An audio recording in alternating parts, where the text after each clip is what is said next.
नमस्ते दोस्तों। 18 song of God के अध्याय 2 की इस आखिरी कड़ी में आपका स्वागत है। अब तक कृष्ण ने अर्जुन को आत्मा का ज्ञान और कर्म का विज्ञान समझाया, लेकिन अर्जुन के मन में एक बहुत ही व्यावहारिक सवाल आता है। वह पूछता है, हे कृष्ण, जिस इंसान ने ये सब जान लिया है वह दिखता कैसा है, वह बोलता कैसा है, वह बैठता कैसा है और वह दुनिया की भीड़ में चलता कैसा है। आज हम जानेंगे कि एक स्थित प्रज्ञ यानी एक स्थिर बुद्धि वाले इंसान के क्या लक्षण हैं। श्री कृष्ण जवाब देते हैं, अर्जुन, वह व्यक्ति जिसकी बुद्धि स्थिर है वह अपने मन की सारी कामनाओं को त्याग देता है और अपनी आत्मा में ही संतुष्ट रहता है। उसे खुशी के लिए बाहर किसी चीज की जरूरत नहीं होती। कृष्ण कहते हैं, जिसका मन दुखों के आने पर विचलित नहीं होता और सुखों के आने पर जो उनके पीछे पागल नहीं होता, जो राग यानी अटैचमेंट, भय और क्रोध से मुक्त हो चुका है, वही स्थित प्रज्ञ है। जैसे एक कछुआ खतरा भापते ही अपने अंगों को समेट लेता है, वैसे ही एक बुद्धिमान व्यक्ति अपनी इंद्रियों, इच्छाओं को विषयों से समेटना जानता है।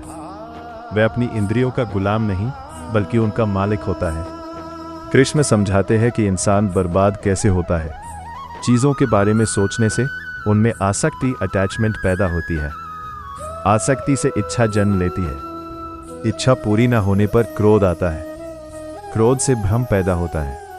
भ्रम से याददाश्त खो जाती है और इंसान अपनी गलतियों से नहीं सीखता और अंत में उसकी बुद्धि का नाश हो जाता है। आज हम अपनी खुशी के लिए लाइक्स, कमेंट्स या दूसरों की तारीफों पर निर्भर हैं। श्री कृष्ण हमें सिखाते हैं कि असली खुशी अंदर है। जब आप खुद से प्यार करते हैं और अपने काम से संतुष्ट होते हैं तो दुनिया की कोई भी बुराई आपको दुखी नहीं कर सकती। आजकल लोग छोटी सी बात पर भड़क जाते हैं। स्थित प्रज्ञ बनने का मतलब है कि आपके हाथ में अपने दिमाग का रिमोट कंट्रोल होना। कोई आपको गाली दे या तारीफ करे, आप अपना संतुलन ना खोए। अपनी भावनाओं के ड्राइवर खुद बने। आज की मार्केटिंग दुनिया हमें बताती है कि ये फ़ोन ले लो तो तुम खुश हो जाओगे। ये श्लोक हमें चेतावनी देते हैं कि चीज़ों का ज़्यादा पीछा करना आपके मानसिक सुकून को छीन लेगा। ज़रूरत और लालच के बीच का फर्क समझे। कृष्ण कहते हैं कि जैसे नदियाँ समुद्र में गिरती है पर समुद्र विचलित नहीं होता, वैसे ही संसार की उथल पुथल एक बुद्धिमान व्यक्ति के मन को अशांत नहीं कर पाती। ऑफिस का स्ट्रेस हो या घर की परेशानियाँ, खुद को एक गहरा समुद्र बनाए। समस्याओं को आने दे पर अपनी गहराई, शांति को कम ना होने दे। अध्याय 2 का यह अंतिम भाग एक साइकोलॉजिकल ब्लूप्रिंट है। यह हमें सिखाता है कि हम अपनी भावनाओं के गुलाम बनने के बजाय उनके मालिक कैसे बने। आज के डिजिटल और शोर शराबे वाले युग में ये शिक्षाएं हमारी मानसिक शांति के लिए बहुत ज़रूरी है। श्लोक 56 में कृष्ण वीतराग भय क्रोधति बात करते हैं, यानी जो राग, डर और गुस्से से मुक्त है। आज हमारा मूड इस बात पर निर्भर करता है कि किसी ने हमें सोशल मीडिया पर क्या कमेंट किया या बॉस ने हमें क्या कह दिया। श्री कृष्ण हमें स्थित प्रज्ञ बनने को कह रहे हैं, जिसका अर्थ है अपना रिमोट कंट्रोल अपने हाथ में रखना। दूसरों की बातों को इतनी ताकत ना दें कि वे आपकी मानसिक शांति छीन लें। अपनी शांति को अपनी आंतरिक स्थिति बनाएं, ना कि बाहरी परिस्थितियों का परिणाम। यह श्लोक में कृष्ण ने दुनिया का सबसे सटीक मनोवैज्ञानिक मॉडल दिया है कि इंसान बर्बाद कैसे होता है। चीज़ों का ध्यान, आसक्ति, इच्छा, क्रोध, भ्रम, बुद्धि का नाश। यह सूत्र आज के डिजिटल एडिक्शन और लत पर एकदम सटीक बैठता है। जब आप बार बार किसी चीज़ जैसे रील्स देखना या जंक फूड के बारे में सोचते हैं तो आपकी बुद्धि काम करना बंद कर देती है और आप उसे पाने के लिए गलत फैसले लेते हैं। जैसे ही आपको लगे कि आप किसी चीज़ की तरफ बहुत ज़्यादा खिंच रहे हैं, वहीं रुकें। अपनी बुद्धि का इस्तेमाल करें और उस लूप को तोड़ दें।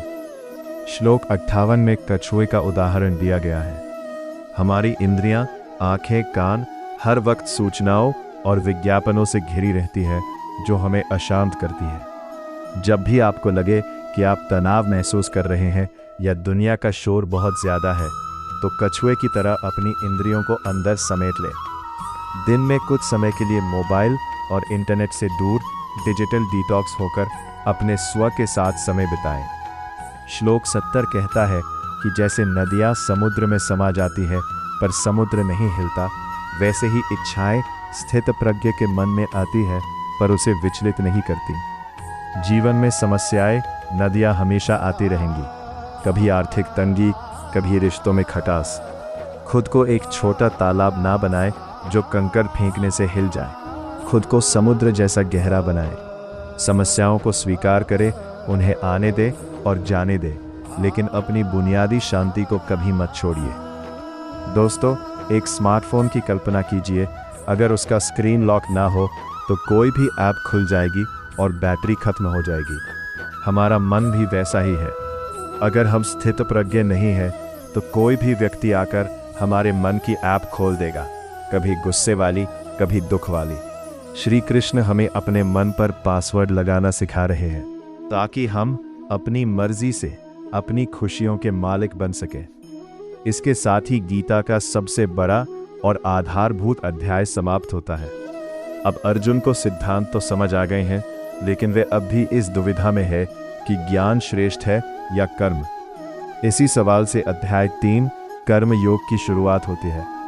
अगर आपको ये वीडियो मददगार लगा तो इसे शेयर करें और 18 सॉन्ग ऑफ गॉड को सब्सक्राइब करना ना भूलें। जय श्री कृष्ण।